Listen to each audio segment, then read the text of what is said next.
We'll just we'll let Tony know to go live that we're starting. Okay, Tony, we're going to go live. Are you ready for it? Yes? Okay. Here we are. All right, so welcome everyone. Mostly virtual today in our hybrid format, but we are back. You do have the option at future events to come in person as well as to follow online. So start thinking about that. We are very happy today to welcome back to UT Kathryn Howell, who got her PhD here in 2013, has gone on to fame and glory, is a tenured professor at Virginia Commonwealth University now, and co-founder of the Richmond Eviction Lab. And today she's going to be talking some about work related to the lab. Dr. Howell investigates ways to interrupt ongoing patterns of migration, displacement, and segregation in cities. Her work focuses on affordable housing and public spaces to explore redevelopment, displacement, and governance. She has specifically looked at preservation of affordable housing in Washington, D.C., examining the intersection between policies, governance, and the built environment. And she published a book, I believe, last year on that topic. She was previously a practitioner in local government, developing housing and community development policy in Washington, D.C. and Maryland housing agencies. So she's, her bio is a little bit modest. I would say she's a recognized expert on preservation issues and on the DC case in particular, given her background both as a practitioner and as a scholar who's focused on it deeply. And in the work that I did with others in the Uprooted report, we drew heavily on her work for the case study of Washington, DC. So I'm very happy to thank her publicly for all the help she gave us. So I'll turn it over to her now.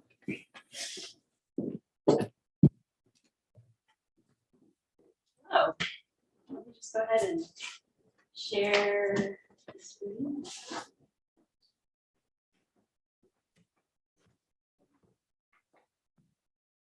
I paused it. That's my problem. There it is. Great. Well, thank you all for being here, both virtually and for those of you who are in the room. I appreciate that. It's good to be back in Austin, even though I apparently only get cold weather. Where it's cold, rainy, and in fact snowy. I'm very confused about that. But just a little bit of introduction. I thank you, Liz, for that. My work, Liz talked a little bit about the affordable housing preservation, but ultimately my work is really concerned with questions of community stability and agency in daily life and the future, right? And so that's ultimately how I came to the questions of eviction.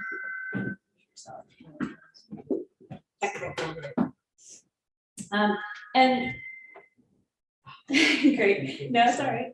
And so in 2018, with my colleague, Dr. Ben Teresa at VCU, we formed the RBA Eviction Lab in response to some things that were going on. I'll talk a little bit about today. So what I'm really going to dig into is kind of our intellectual foundation for the work we do and the way we do this work, because both things are really important in planning and practice. And so the title comes from a quote that a community partner always says about Richmond, which is that the map of race is the map of Richmond. And there's really no other map, really. When you look at it, all things come back to racial segregation in the city of Richmond. And so with that, I'll kind of jump into our talk today. So in 2018, the city of Richmond ended up on a top 10 list that nobody really wants to be on. Being in the New York Times can be really fantastic. In this case, for being the second highest evicting city in the country, it wasn't a good spot to be on. And in fact, Virginia had 5 of the top 10 highest evicting cities, large cities in the country.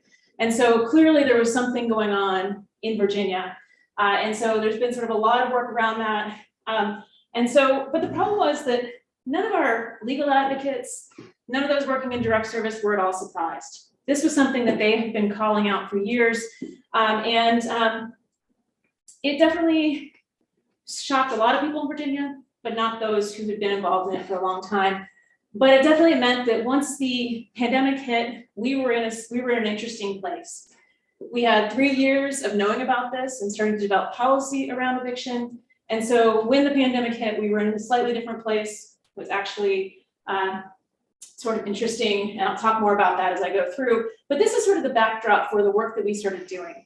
And I'll explain again, kind of keep going through. But where are we? Let me start real quick on some level setting. What do I mean by eviction? Because eviction, there's a lot of different ways you can define it, a lot of different ways you can think about it. Eviction is one form of housing instability. And the evictions that we're going to be talking about primarily are the formal legal evictions that go through the courts. So a lot of our eviction policy, in fact, most of our eviction policy is made through the court processes.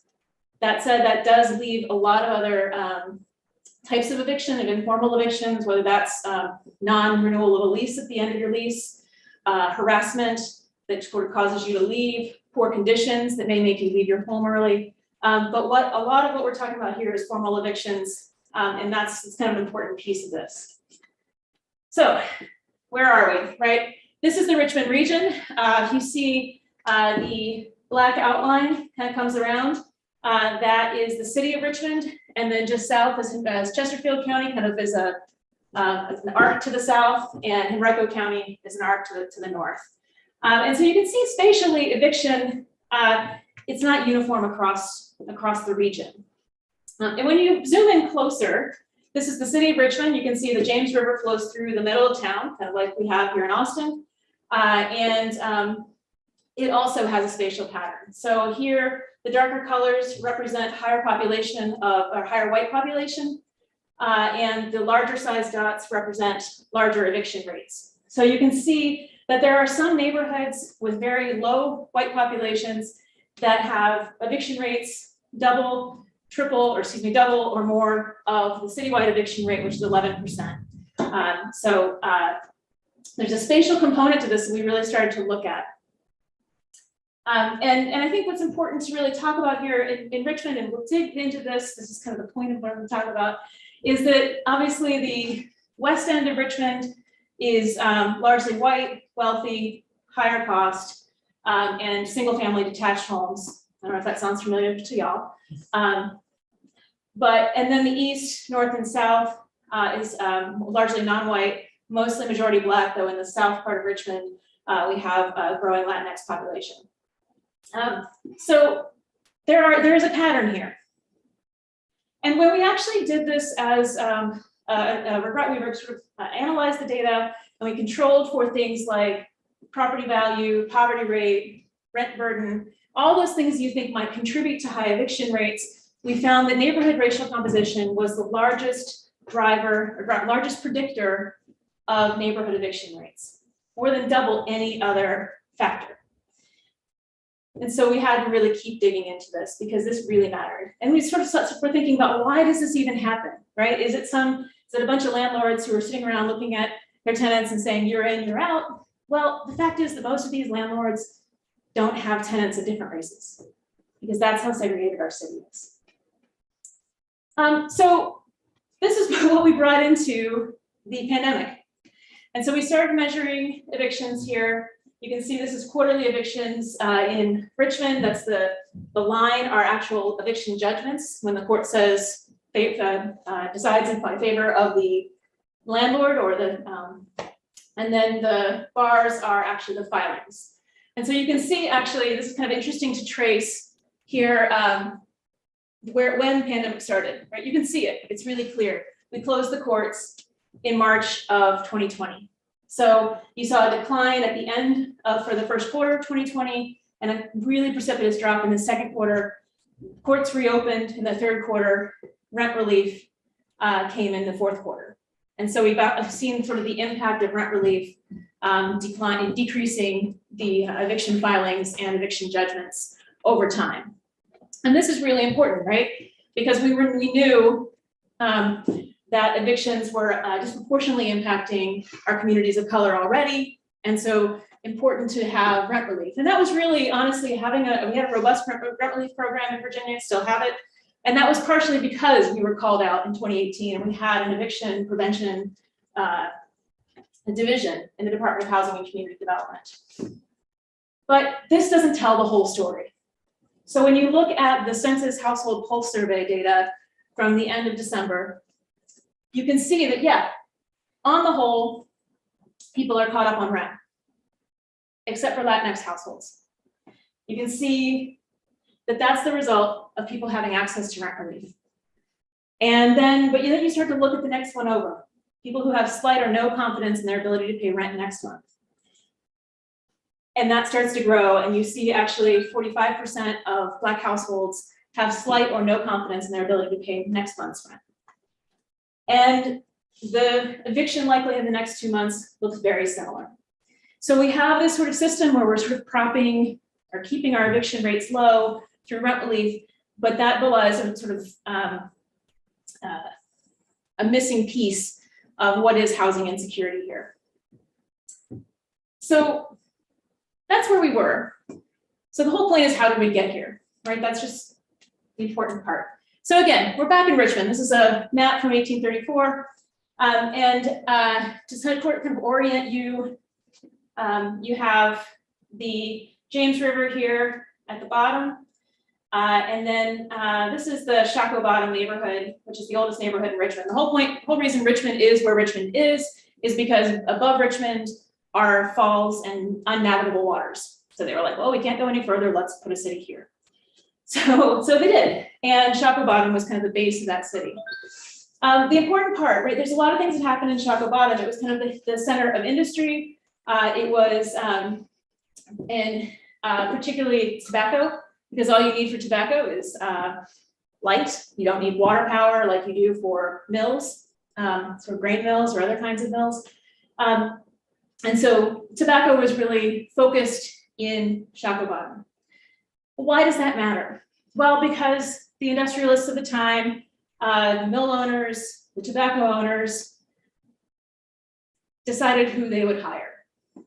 And the mill owners wouldn't hire anyone who was not white. And so the tobacco owners hired largely Black workforce. And that included both free and enslaved Africans. And Richmond had a system of industrial enslavement. So if you kind of look around at the time, so tobacco is actually really terrible for the soil.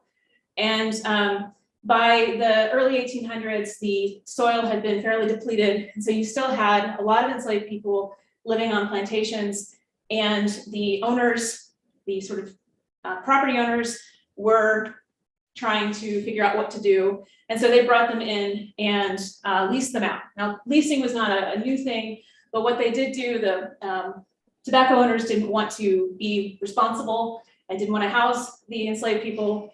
And so they got a stipend to live within the free Black community in Shackle Bottom. So that automatically started to spatialize race, spatialize where people could live, because you walk to work. If you can only work in these industries, that's where you lived. And there was a few other, as you look up the hill here, several other Black settlements came in up here across the way. And we'll talk more about those. The other thing that happened in Shackle Bottom was that it was the site of the second largest slave trade center in the country from 1845 to 1865. Louisiana Purchase opened up significant land that needed to be farmed. You had landowners who had depleted soil. And so they were sold in hotel basements, in auction houses, in a range of spaces throughout the city of Richmond. And so there's this real history in this space, real meaning in this space, and very important critical space for both living and trauma. So that's kind of a start, right? That's the start of this space, and throughout policy of Black codes, Black movement was curtailed or completely stopped, and we kind of continue into the late 19th and early 20th century. Now, I'm sure many of you have seen redlining maps, not a new thing. So this is Richmond's redlining map, and you can kind of see again with the eviction rates labeled over top. But this wasn't the only way that we were enforcing. It wasn't like they brought in the Hulk maps and, oh, please, sorry. Oh, I see. It's not like they brought in the Hulk maps and Richmond was surprised. Richmond had worked on a racialized zoning map before they outlawed racialized zoning. And when they when they did outlaw racialized zoning, Richmond said, wait, we got this. And so they used a couple of laws that were on the books already. One was the one drop rule that decided who was Black and who was not, or who was white and who was not. And that was one piece. And then they had a law against interracial marriage. And so they said, you can live wherever you want, but you can't live near somebody you can't marry. Which is, a friend of mine described that as real moxie. And so that actually, if you think about it, that Loving versus Virginia, which outlawed bans on interracial marriage, was not decided until 1967. This scars in the built environment were deep. And that was on top of existing racialized covenants on the property. So these patterns remained. And you can see how largely these patterns are clear here on the map. But Richmond didn't stop there. Like many cities, right? Like Richmond's not unique. I would love to say that Richmond is like this unique spot in that respect, but Richmond also engaged in significant highway construction and urban renewal. And so you can kind of see the red line is the I-64, I-95 corridor, and then it comes down straight south. Well, transportation planners out there, you might be looking and going, wow, that looks like a bit of a steep curve. It is. And that was to facilitate connecting up all of the existing Black neighborhoods in the city of Richmond. So you had Jackson Ward, which was a Black Wall Street, home of Maggie Walker, who was the first woman, let alone a Black woman, to charter a bank. There was significant community there and community wealth there. There was Apostletown, which was cleared to make public housing that was for white residents. Navy Hill, which is sort of at the intersection of the highways there. And then Shackle Bottom. And when they cleared Shackle Bottom, they also built on top of an African burial ground. That was it was a real clear destruction there. And then you have the urban renewal areas there and the hash marks. So it was a really destructive time, and it split, the Jackson Ward actually split in half. The other neighborhoods were virtually destroyed. And so when you really kind of think about the impact that has, you start to look at this over eviction rates, it repeats the pattern, right? We keep repeating these kinds of dispossessions. And then this continued again. And this is a pattern that keeps happening, right? So this is the looking at foreclosed properties and eviction rates. And we found that in neighborhoods this is one of our students did this a few years ago. And it was that properties that had been bought after foreclosure, so bought up by investors after foreclosure, had eviction rates of almost 20%. So these buildings are actually shifting more and more, right? So these same neighborhoods that then experienced, that were spatialized and were dispossessed and displaced are then also the neighborhoods that are facing future and are current and future work around foreclosure and eviction.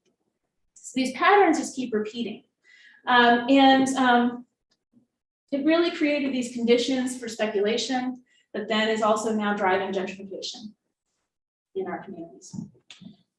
So if you create the conditions in which non-white households are excluded from housing stability, which is reinforced through all of these programs and these approaches, and then you layer on top weak rental protections and disinvestment in their neighborhoods, individual policy responses that put it on the tenants to change things, it's not going to work.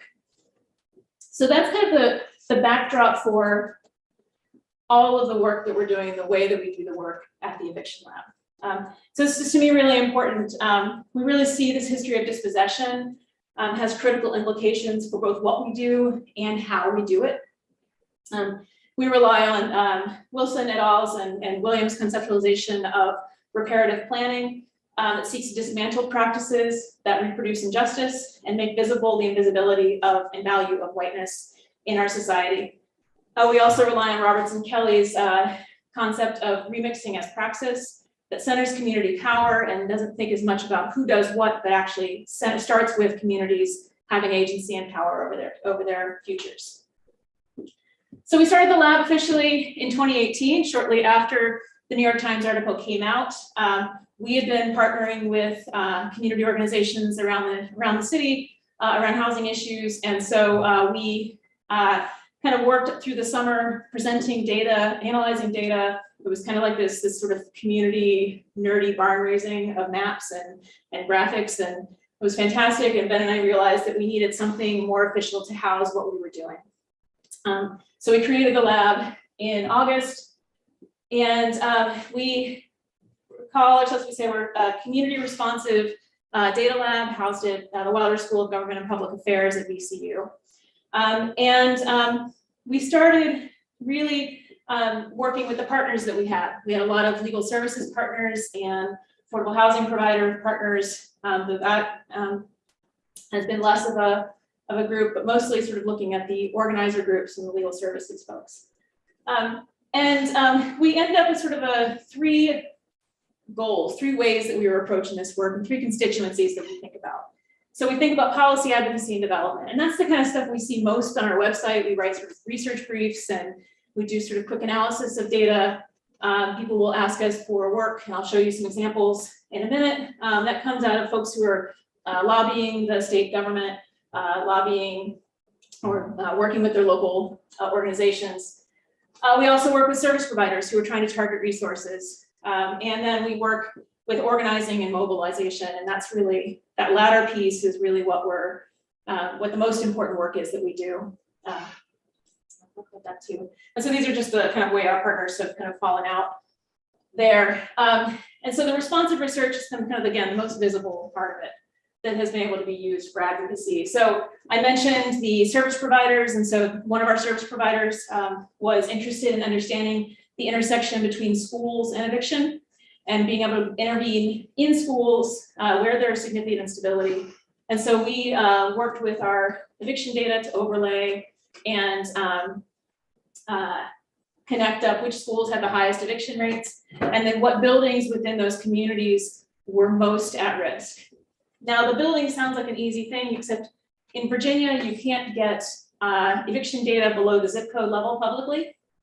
And so we've had to, we sort of wrapped our brains as to how to figure this out, because we see that eviction is a problem of relationships between landlords and tenants and power.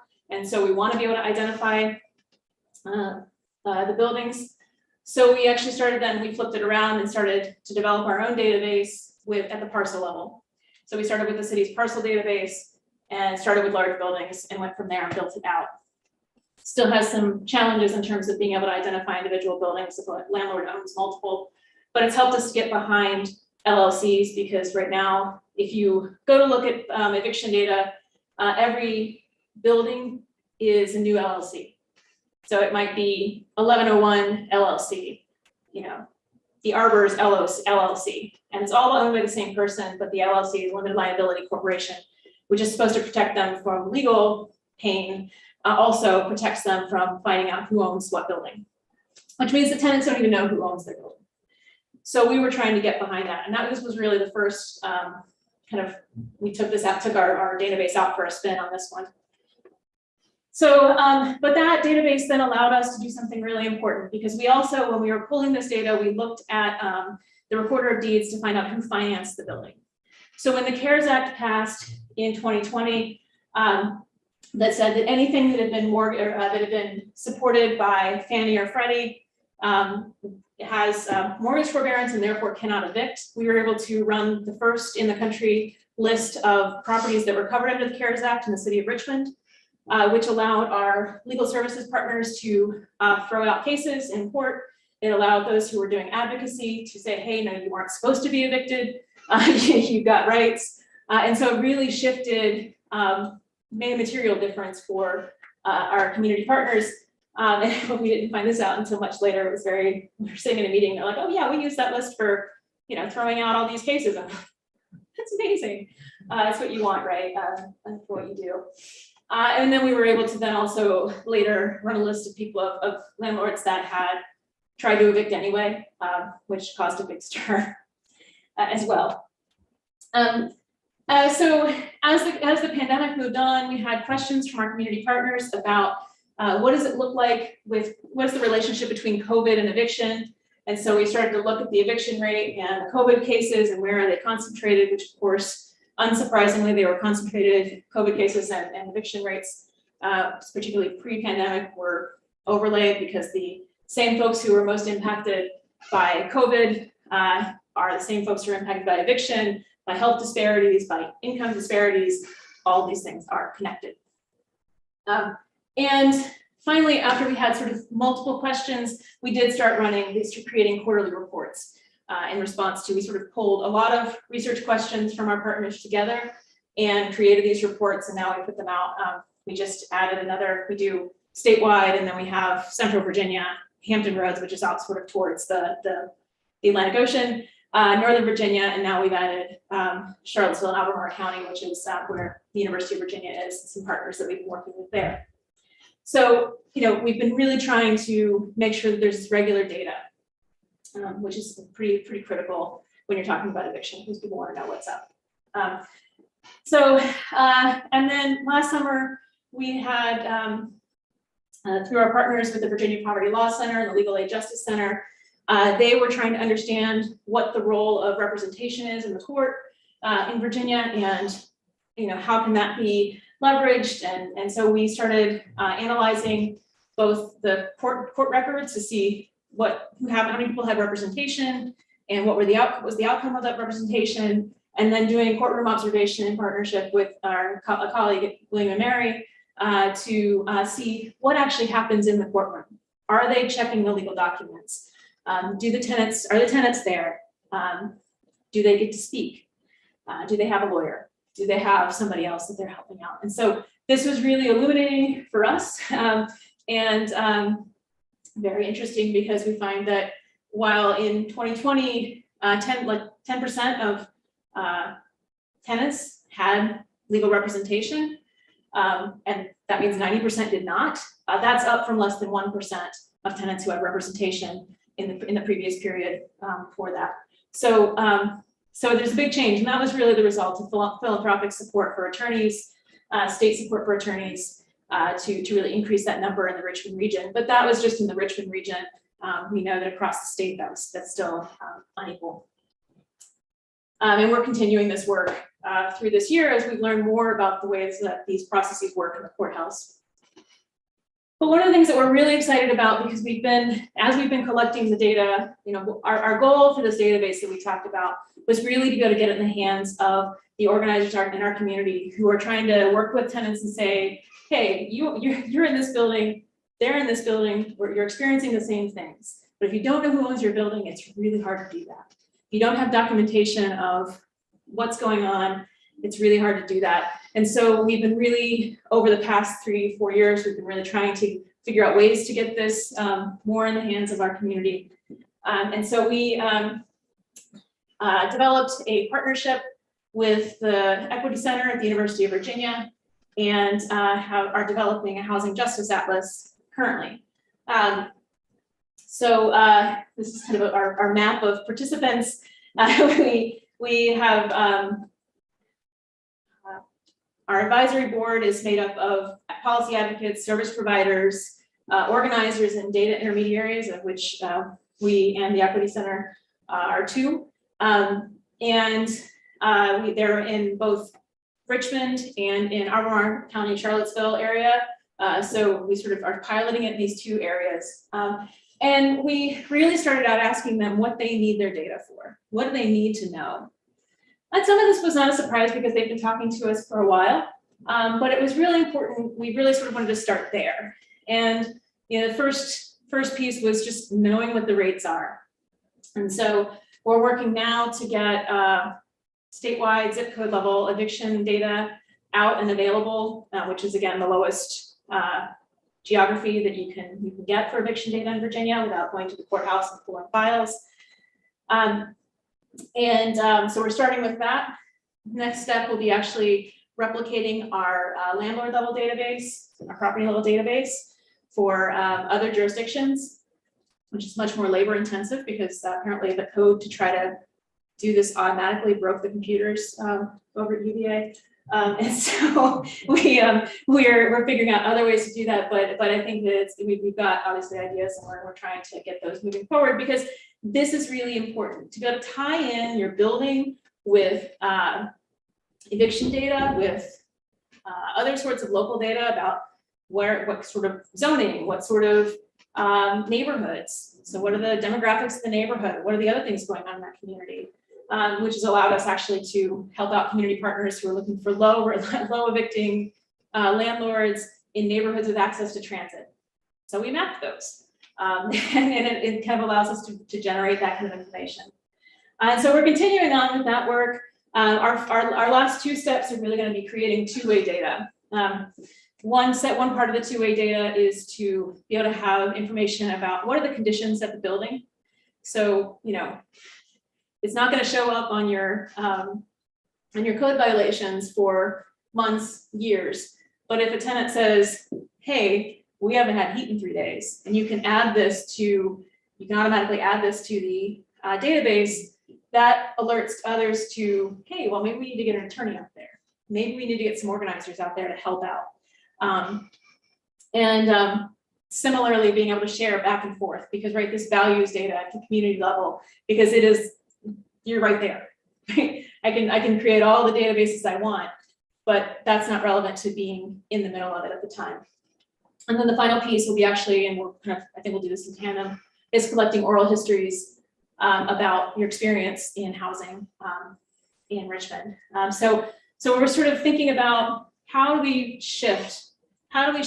How do we use the roles that we have as university researchers, as community partners, to actually shift power, not just sort of find a program that'll take care of things in the moment, but to really think long-term, big picture about how we change the way people understand eviction and their relationships. So I think that's it. So I'll stop now. I think I'm right at 40 minutes and open it for questions.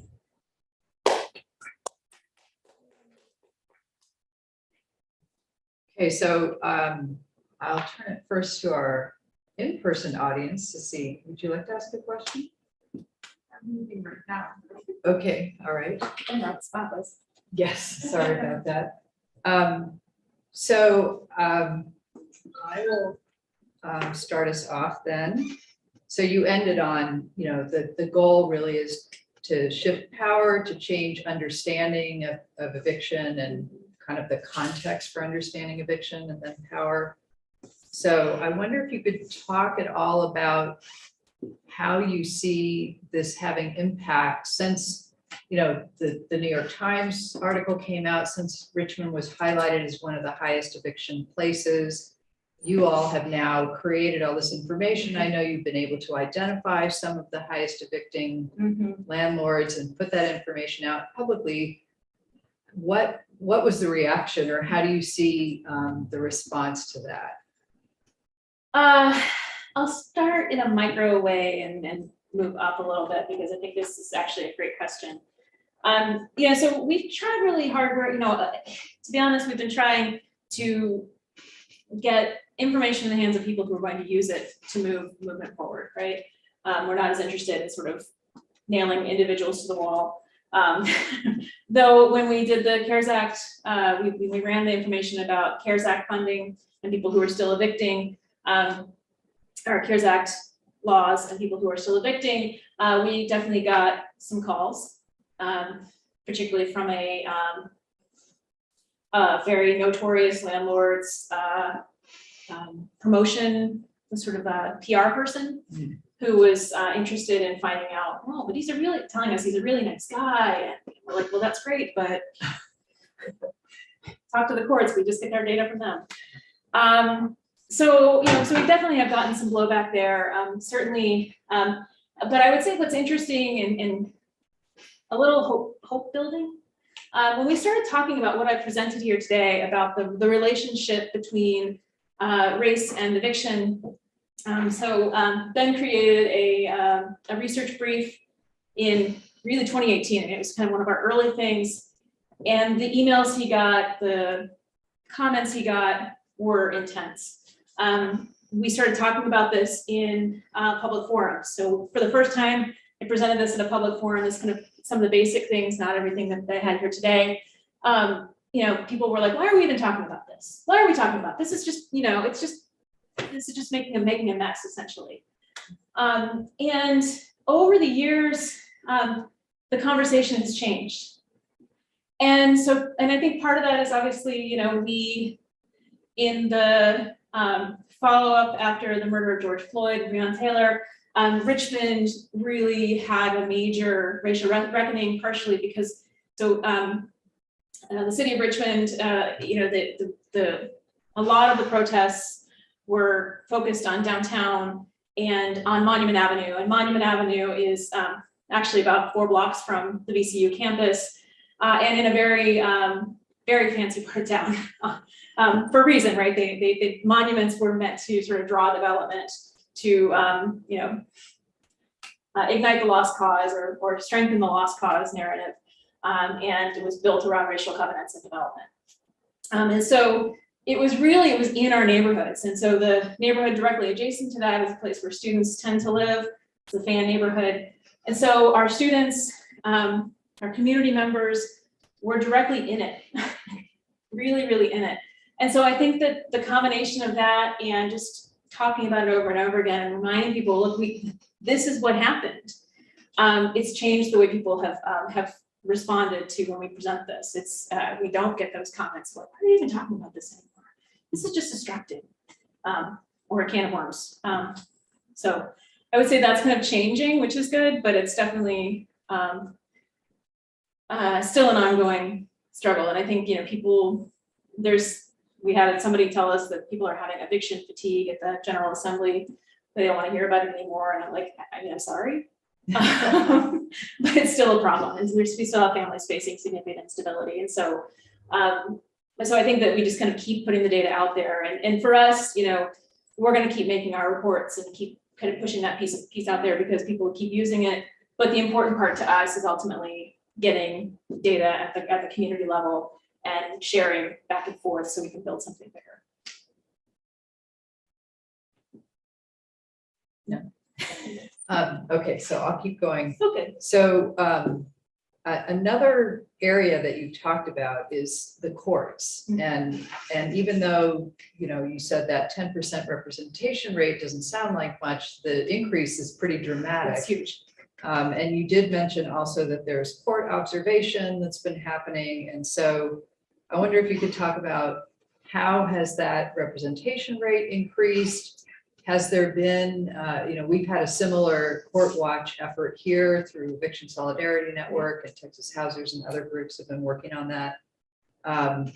And, you know, there's tremendous unevenness across judges and different courts and how they understand or interpret rules regarding eviction. And so I wonder if you could talk some about how that representation rate increased and what effect or you know, how has the observation of courts had an effect or?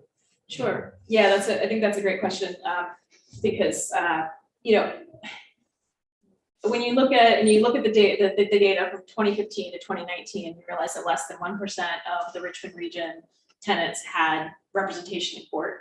Like, you know, wow. God bless those attorneys that were there, right? In sort of the end of 2019 and in 2020, the Equal Justice Initiative started funding attorneys and organizers actually at our Central Virginia Legal Aid Justice Center, and Virginia Poverty Law Center, and that started to make a huge impact. And then that summer, interestingly enough, IKEA came in with some money that they wanted to support Virginia, and the governor's like, okay, cool, let's bring that and some state money, and they put that towards attorneys as well in the state. So, you know, it's not like, you know, you still have 10% only, but it's a huge increase, and that's made a big impact in the work. The other thing is that Richmond first created an eviction diversion program, and that kicked off at the end of 2019. And so that meant that there were people in the courts even if they weren't necessarily representing tenants, they were watching what was going on. And so they were more likely to be checking, they were more likely to be checking documents on courtroom days when you had somebody in there as an observer, more likely to be following the law. So that was huge as making a big impact. And then there's a statewide program also, well, statewide pilot, also started in Richmond, Petersburg, Danville, I believe, and Hampton. So that sort of is moving that forward. And one of the things that we were finding, so you mentioned unevenness. Not all judges were as proactive about telling tenants that they could apply for rent relief. In Virginia, they created a law requiring before you were going to evict, you had to actually file and apply for rent relief. And so that actually meant that we were spending down our money and that tenants were actually getting their rents paid. Landlords were getting paid, right? Because that's what they tell me they're looking for. So it was kind of a win-win there, but that was uneven. The judges actually statewide, they had issued an order saying that you could do this, which was actually a bit daring. Many times judges feel like they have to be completely distant. This is different. And then we found statewide, because we were doing observations, or our students and William and Mary students were doing observations in Alexandria, Richmond, and Newport News. And the way that those courts functioned were very different. So in Alexandria, they had developed a big process pulling together service providers, legal services folks, to really actually make sure they were checking all the documents before you came into court, making sure you were connected with rent relief, sort of trying to like draw those lines. And that was happening to some extent, less so with the judge. As in Alexandria, the judge was really in on this, less so in Richmond, and even less so in Newport News. So that was a bit of the unevenness there, but the impact is big because it's places where you actually have representations. Tenants were more likely to be, the cases were more likely to be continued, which meant they were applying for rent relief, which then could ultimately drop the case. So it was really, that particularly during the pandemic was really important. Okay, so we got a question posted from someone working with me about data, so not surprised. But let's see. So Sydney asked, could you talk more about some of the barriers you faced in compiling all of this data? You mentioned that you couldn't get to a finer level of detail than census tract without going down to the courthouse and pulling files. What other major hurdles did you face and how did you deal with them? What analysis did you want to do but couldn't because of data issues? Oh, wow. I should get our awesome data analyst to talk about this. I think he's got a Christmas list in his head. So actually what's interesting, so we actually started out originally with the census block group and census tract data that the Princeton Eviction Lab had released in 2018. That data was from 2016. In 2017, I believe, Virginia passed a law that limited the amount of the granularity of data. So we could no longer get data any deeper than the zip code level. And so you can really imagine that zip code's great if you're making a statewide map. Zip code is pretty rough if you're looking at the city level and trying to make change. So that was really why we went the other direction, because we're like, we can't do anything really with zip code level data. All you can do with zip code level data, and even census data, quite frankly, is point and say, hey, there's a thing. And that's great. And pointing and saying there's a thing is important on the outset. But when you really start to think about how do we make change, you have to get deeper than that.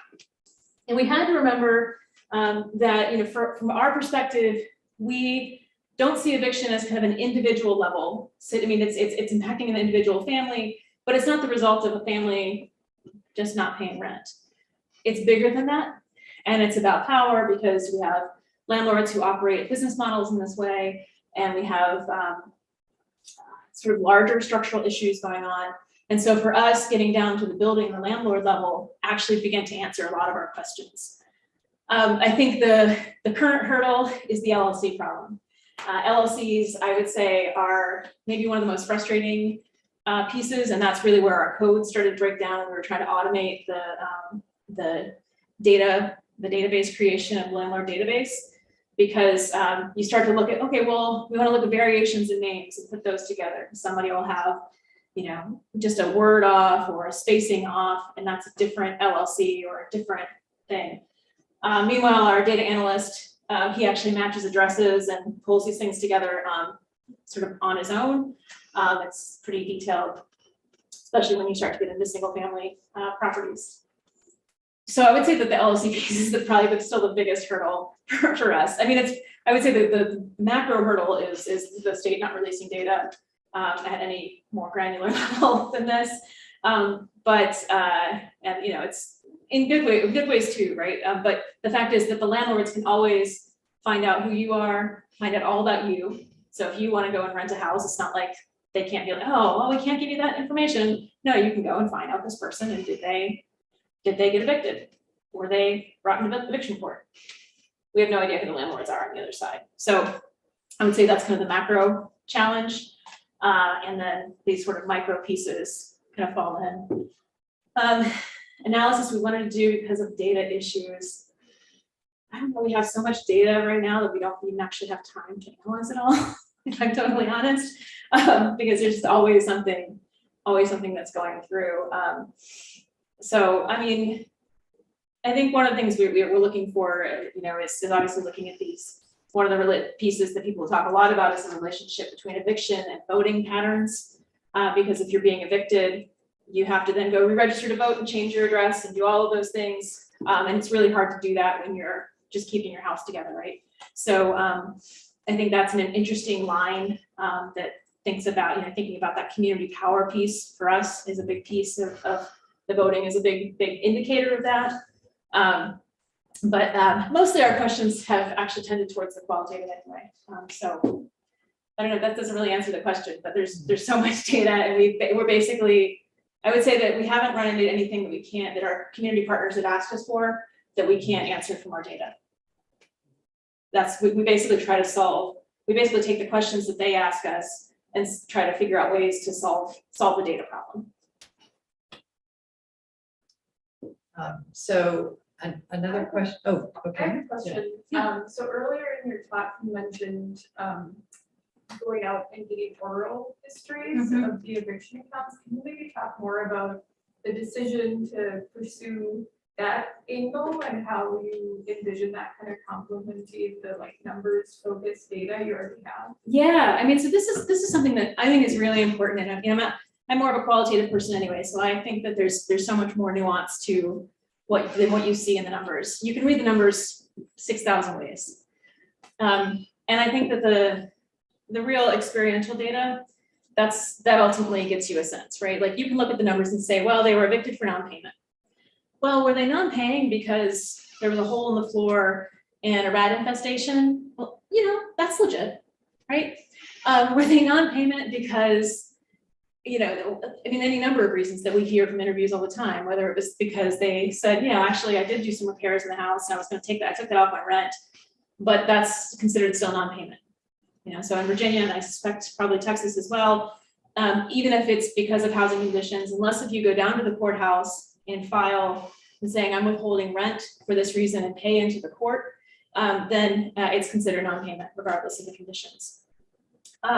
So trying to understand what that looks like and trying to understand things like informal eviction and patterns of harassment, because we do hear a lot about that.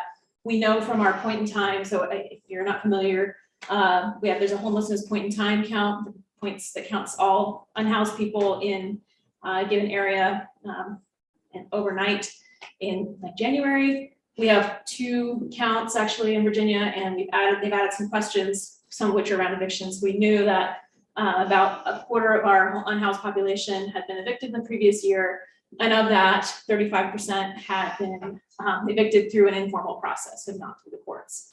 And so we know that this is even this 11% rate that we have is an undercount of our real eviction rate.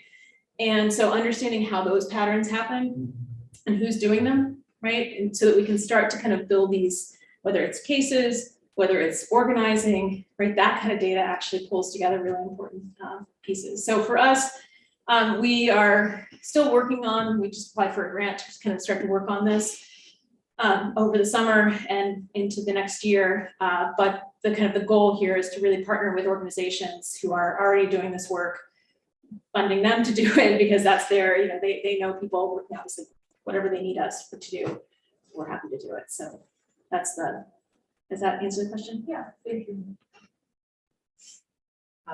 So another question is about the city role, because I know Virginia, I believe, is a Dillon rule state. So cities don't automatically have home rule powers, and I don't know if any of the cities in Virginia have home rule. Yep. So that means you're only allowed to do, for those of you who haven't taken planning law, what your state legislature says you can do, rather than anything except what they say you can't do, which is the case of home rule cities.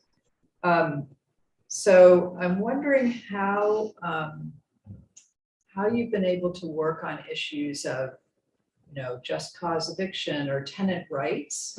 Has this, I know you're working with UVA and you're building kind of a network across the state, but have you been able to bring any of these things to the legislature yet? Or how do you think about that in a context where you really have some pretty severe obstacles for cities to be able to do anything?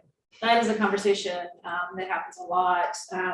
So we actually have some really great advocacy lobbying kind of groups that actually work with the General Assembly. So that's one of the things that Virginia Poverty Law Center does. They are really involved in the legislature and show up and are doing this work. And so they've been working and pulled together a lot of other folks to engage in conversations about, well, honestly, we're just cause is sort of really far down the road for us in some ways. Because in 2019, they finally voted to require a lease. So that was something, for example, the city of New York required a lease in 1919. We started requiring it in 2019. And so we're all right, we're ahead of Texas. Good job. And so we're really sort of digging out a little bit because there's sort of a history of historically, there were lobbying groups that would just basically bring a package of tenant right curtailing legislation to the General Assembly. It would all get passed, and it was little things at first, and then it sort of piled on over the span of a decade. And so we're really sort of digging out from those historic things, and so extending the pay or quit time, creating a right to cure, so you can actually pay, like to be able to pay up to the last minute. So these are some of the things that they've been working on. Certainly they would love to have a right to counsel, and they've been talking a lot about that because we know that that's critical. So we tend to support them if they ask for research. That's really one of our constituencies is these groups who are saying, hey, we're thinking about doing something for legislation.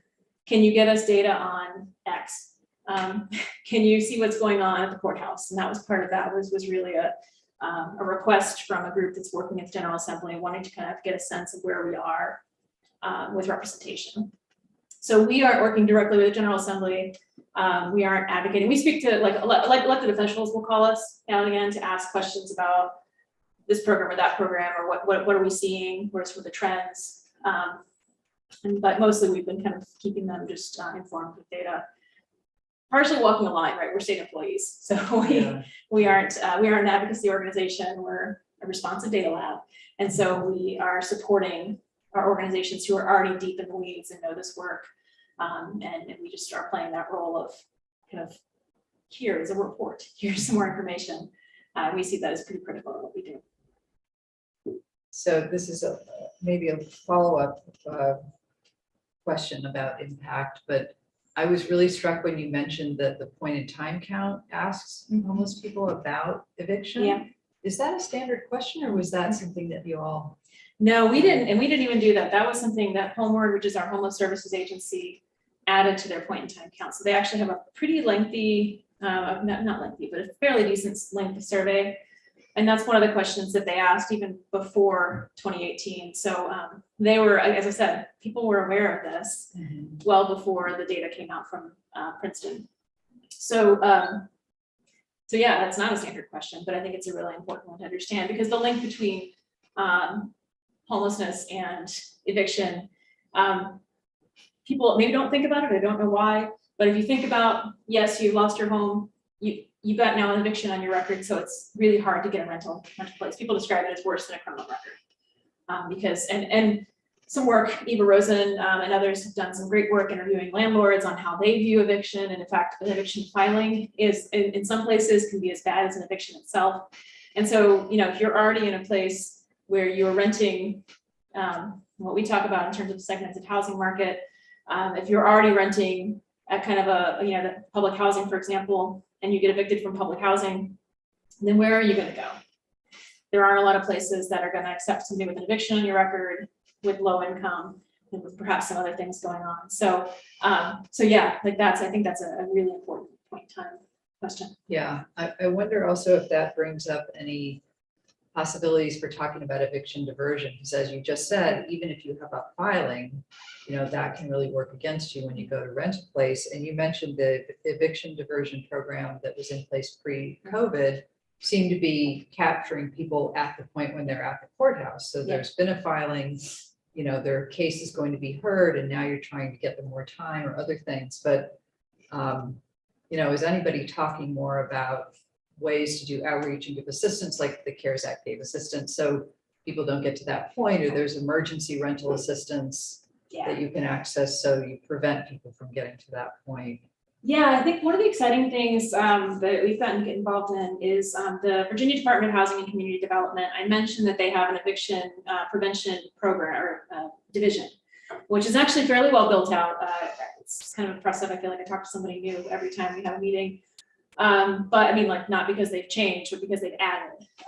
And they were able to start a pilot program, the Virginia Eviction Reduction Pilot Program, or VERP. And what they were trying to get at with VERP, terrible, questionable name there, but what they were trying to get at was root causes. And that's what they said, is like, we want to know what's a post-COVID eviction prevention program looks like that looks at root causes. And so they, the first round was, they gave it out to sort of had very little guidance. They sort of said, hey, you tell us. And so there were 4 organizations across the state that got those, and that they were kind of dealing with, again, in the middle of crisis. So they were doing a little more of this sort of case management. But on the second round, because of some of the recommendations we made in an evaluation, they said, okay, we want this to really focus on, you know, prevention. So it could be diversion, courtroom navigation. And so, so we're creating more diversion programs across. But what's interesting, so the program that's happening in Richmond through Housing Opportunities Made Equal, they are actually proactively getting out ahead of this, so that we've got an eviction diversion program. What they're trying to do is actually engage before you even get to the courthouse. Mm-hmm. And that's getting at that question, knowing where eviction tends to happen, knowing who's most likely to be evicted, so really being proactive about assistance, and then working on those surrounding things that tend to disrupt your budget, medical bills, you know, food costs, car costs, those kinds of things, childcare cost, those things that get at you, and they're trying to kind of stop that ahead of getting into court. So yeah, there's a start there, and I think it'll be interesting to see how that gets funded in the future. You know, how it goes. We'll let you know, stay tuned, because that's part of what we're doing. But no, I think that's a big piece of it, because we, you know, you can, I always think about the diversion programs are necessary, but it's kind of like trying to stop the water by bending the hose instead of turning the water off. And you know, that's great for those families to keep them in place. And we find that through the diversion program, many families do stay in place as a result. But you're still not kind of getting at the root causes, which are often around the sort of power pieces and bigger issues. Because a lot of our eviction policies either run through the court, a lot of diversion programs, or it's like, here's some financial counseling, which puts it entirely on the tenant to deal with something that's actually a structural issue. So that's, and not, I mean, we also have a shortage, much like here, I suspect, well, I know, because I mapped it, is of affordable housing, quality affordable housing.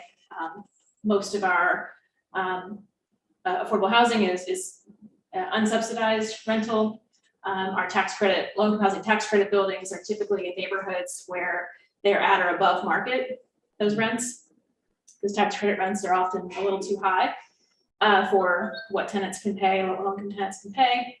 And so you don't have, you know, housing that's being inspected regularly, that's got asset management, that's really digging in. You've got a lot of properties that are being milked and owned by large owners.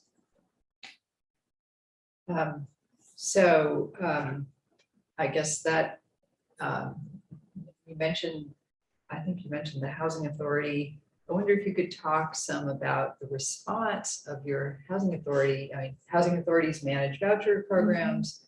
There are vouchers they can seek out from HUD that are aimed at veterans exiting homelessness or, you know, other groups. Some public housing authorities are more proactive than others. You know, they are thought of as the housing that's going to be most affordable. How have they fit into this picture? So the housing authority, they made the news at the end of 2019. They had a full docket of housing authority evictions for under $55, like this enormous number of people who were being evicted for under $55. And so that really triggered some of our community partners, particularly Legal Aid Justice Center, was negotiating with them directly and saying, look, we need, you know, there should never be evictions for that little. You should be able to pay up until the last minute, with the idea, centering the idea that public housing should be the most stable. And so they made an agreement, and that worked through kind of the emergency of well, we're still in, I don't know, we're still in COVID, obviously, but that has waned, and now there's sort of this relook at public housing. One of the challenges in the moment, I think, so that was sort of historic. So the housing authority really was contributing to, by number, really the highest number of evictions in the city, right? Because they are also the largest landlord in the city. So they always showed up in our data, which was never delightful, right? You don't want to see affordable housing providers, whether public or private, in your high evictor data. We found both, you know, the housing authority, particularly during COVID, was really sort of having trouble to figure out, like, can we take rent relief? Because initially there was a little bit of ambiguity for housing authorities. And so it took a lot of outreach. We had some particular news that came out about tenants not being able to access this, and the Department of Housing and Community Development then went directly to the housing authority and started to kind of say, hey, you know, you can take this, let's work on this because you want to get paid. We don't want you to evict tenants, and we have money for this. So the housing authority has been perhaps a less forward-thinking partner than you would want them to be.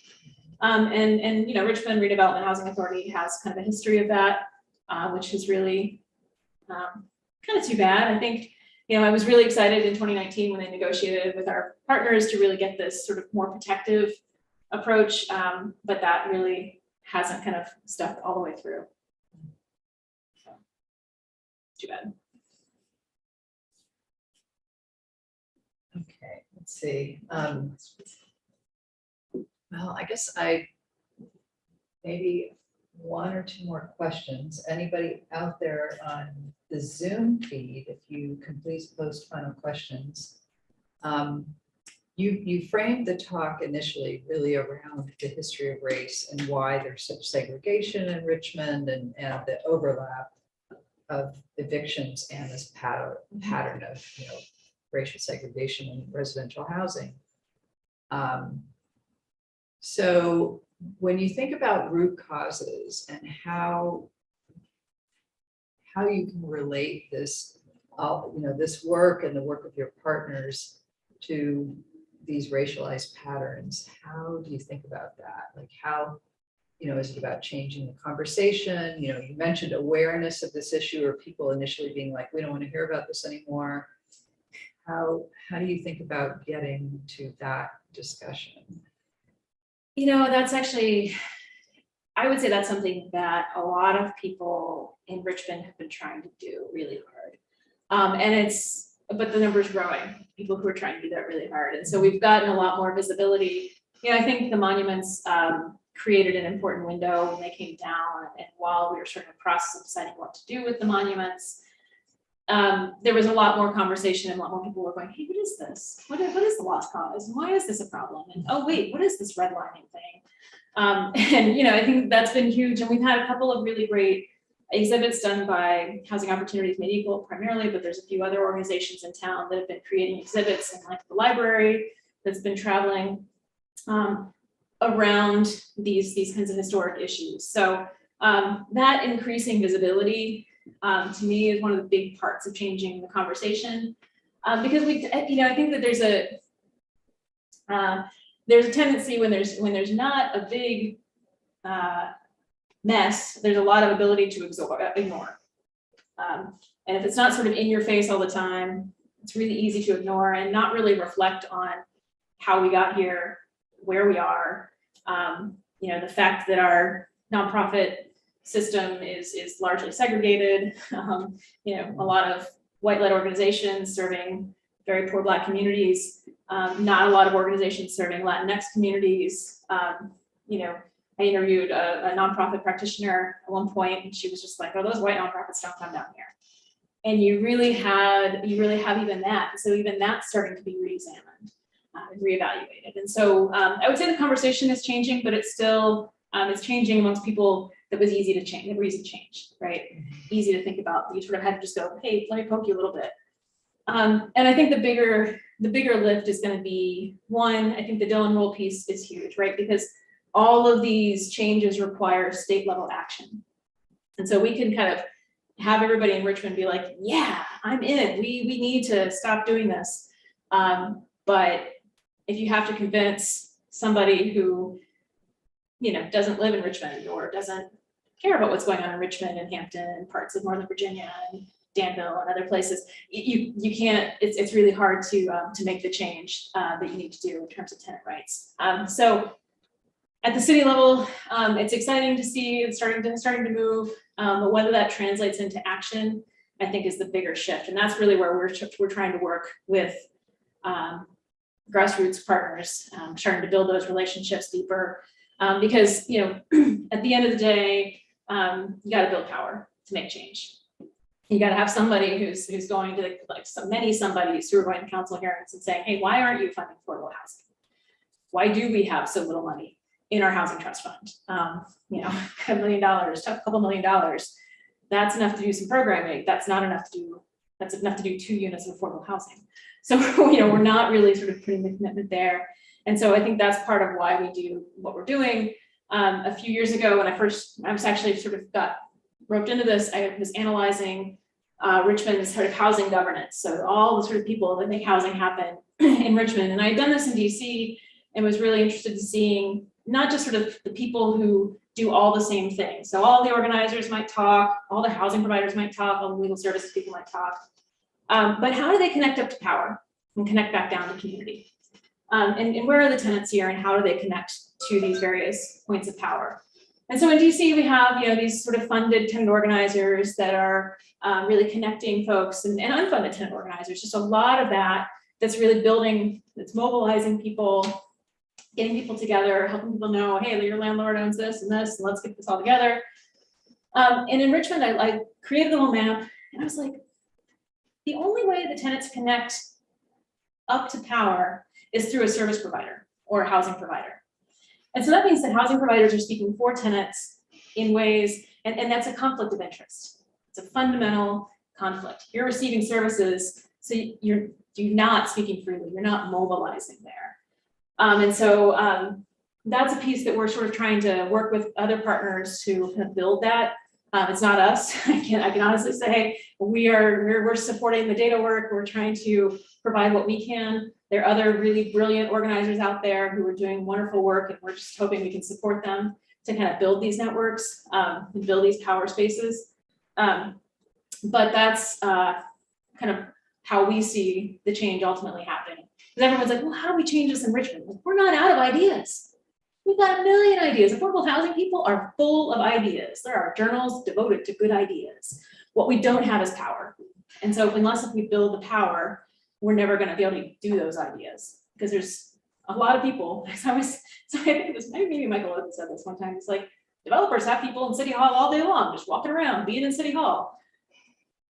What are we doing as advocates? Do we have people who are showing up to council hearings en masse? So that was, I think, that to me is the big draw, long way around to a big goal.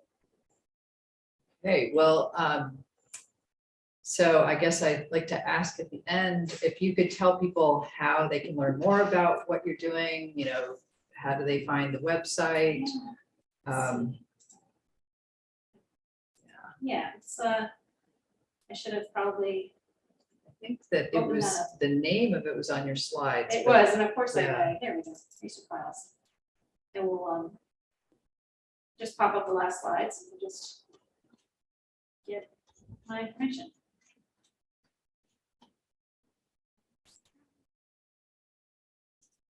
Oops.